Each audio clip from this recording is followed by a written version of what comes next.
Bismillahirrahmanirrahim. Assalamualaikum warahmatullahi wabarakatuh. Alhamdulillahi rabbil alamin.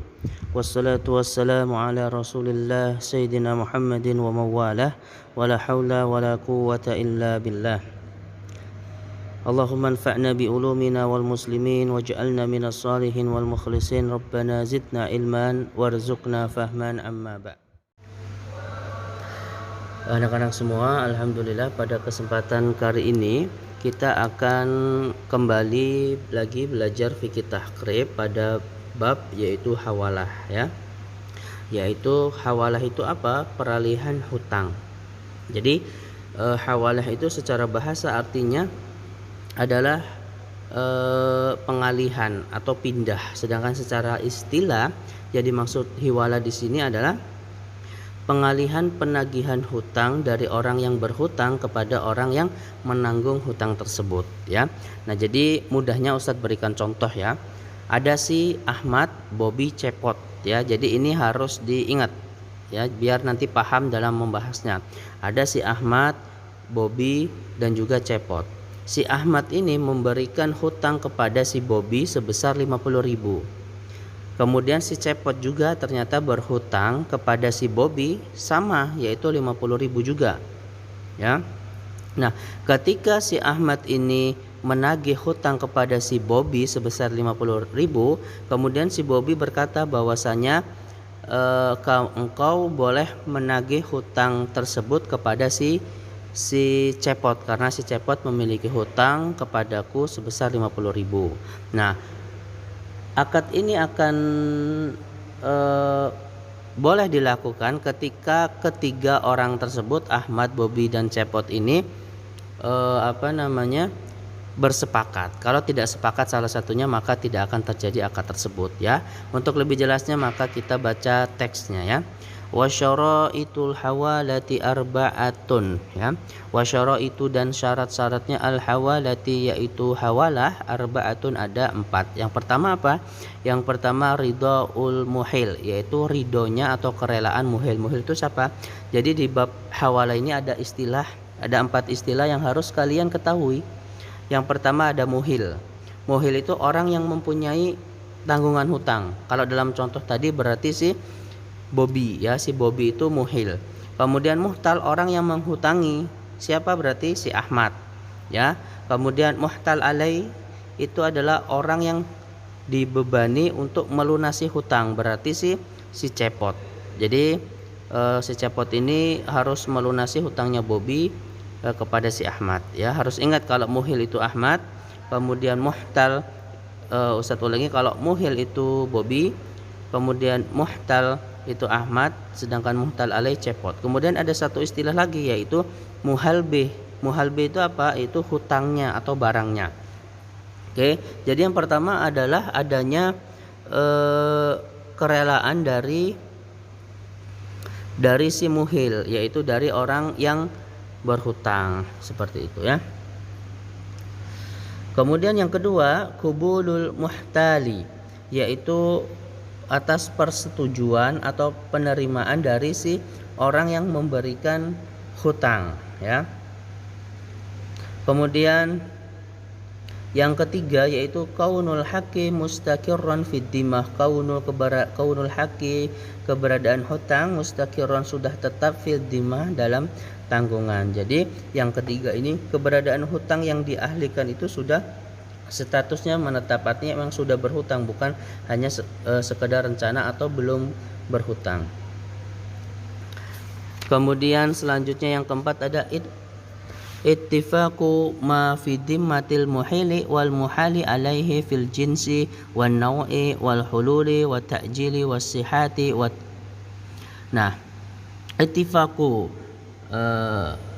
ittifaku ini artinya adalah kesesuaian atau kecocokan ya. Ittifaku kesesuaian atau kecocokan yaitu barangnya atau hutangnya fiddimatil muhil dalam tanggungan muhil wal muhali alai dan muhal alai fil jinsi dalam satu jenis wan nau'i dalam satu macam wal hululi dalam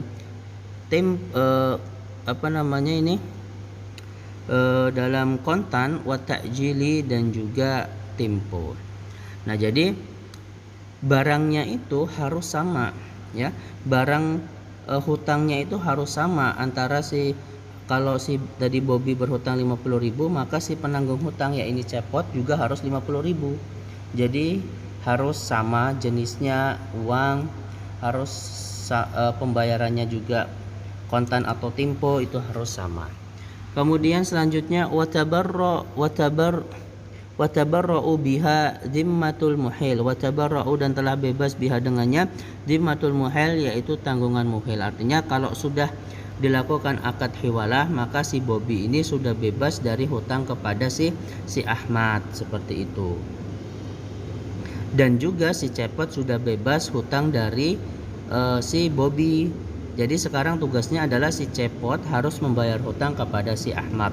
Kemudian bagaimana jika pada kenyataannya nanti si Ahmad susah untuk menagih hutang?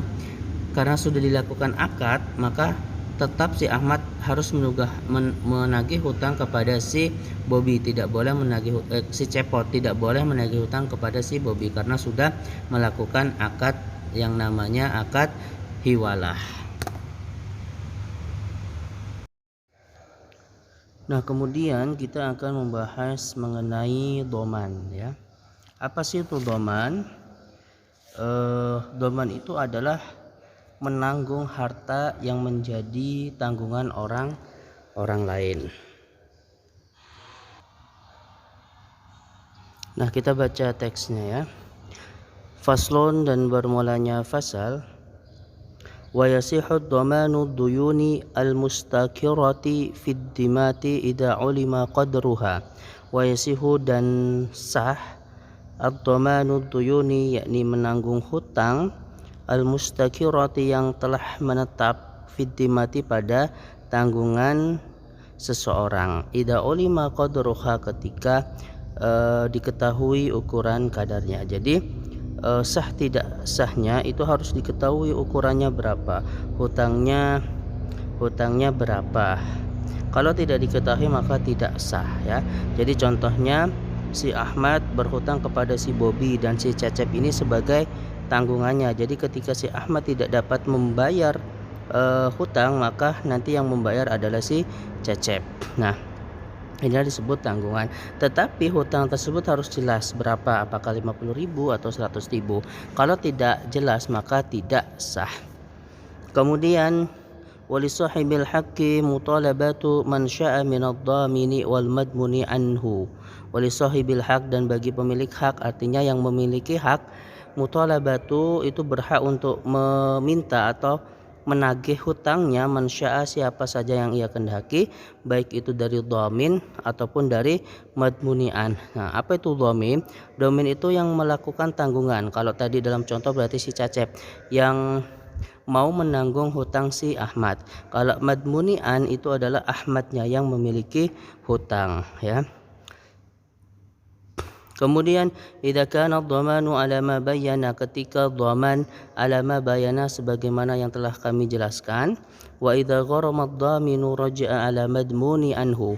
Wa idza, dan apabila gharama dhaminu yang menanggung hutang itu telah melunasi, raja'a ala madmuni anhu, maka berhak untuk meminta ganti kepada si madmunah, kepada si yang berhutang. Jadi ketika dalam contoh tadi si Cecep itu sudah membayarkan hutangnya kepada si Bobby, maka si Cecep ini berhak meminta ganti dari si Ahmad. Idza kana dhamanu wal qada'a, ketika dhaman dan wal qada'a dan pelunasan, biidnihi, dengan seizinnya, maksudnya masing-masing dari keduanya ini telah mendapatkan izin dari madmunan. Wala yasihu dhamanu majhul, dan tidak sah dhamanu majhuli, menanggung hutang yang majhul. Majhul itu tidak diketahui, jadi tidak diketahui dasarnya. Contohnya seperti seseorang berkata, jualah barang tersebut pada fulan dan saya yang menanggung samannya, menanggung harganya. Kan ini tidak jelas berapa harganya, begitu. Kemudian wala malam yajib, wala dan tidak malam yang belum tetap. Jadi hutang yang belum tetap itu tidak sah ya, tidak sah untuk doman. Ini contoh jadi kalau hutang tersebut belum tetap, artinya belum menjadi hutang, baru rencana mau berhutang, maka belum sah. Kemudian kita lanjut ke bab ini, masih bab kafalah ya. Nah, bab kafalah, jadi ini termasuk doman juga, tanggungan, tetapi atau jaminan. Tetapi kalau doman itu hutang, jaminan hutang. Tapi kalau kafalah yaitu orang yang dijamin. Contohnya ada seseorang yang seharusnya mendapatkan hukuman penjara. Nah, sebelum kemudian ia berkata kepada hakim bahwasanya ia perlu memberitahu anggota keluarganya tentang urusan yang penting, karena ada orang tua di rumahnya yang urusannya itu selalu diurusi oleh seseorang yang kena hukuman penjara ini. Nah, tentu saja hakim menolak dong, kan bagaimana hakim bisa menjamin ketika diizinkan untuk keluar kemudian kembali lagi. Nah, kemudian adalah seseorang disebut di situ menjamin bahwasanya apabila dalam waktu tertentu si yang kena hukuman itu tidak kembali lagi, maka si penjamin tersebut yang mendapatkan hukuman. Nah, disinilah yang disebut dengan kafalah, yaitu menanggung dengan badan ya. Wal kafalatu bil badani jaizatun, dan kafalah dengan badan itu boleh idza kana ala maqful bi, apabila pada maqful bi maksudnya orang yang ditanggung hakku li adami, memiliki hak adam. Hak adam itu seperti apa? Hak adam itu seperti kisos, dipenjara karena hutang, hak hutang karena, nah di sini kan ada hak orang lain karena tidak mampu membayar hutang. Kalau hak Allah bagaimana? Seperti minum khamar, mencuri, itu ada hak Allah, yaitu biasanya hukumannya dicambuk. Nah, kalau hak Allah ini tidak bisa diganti atau ditanggung dengan jaminan kafalah bil badan.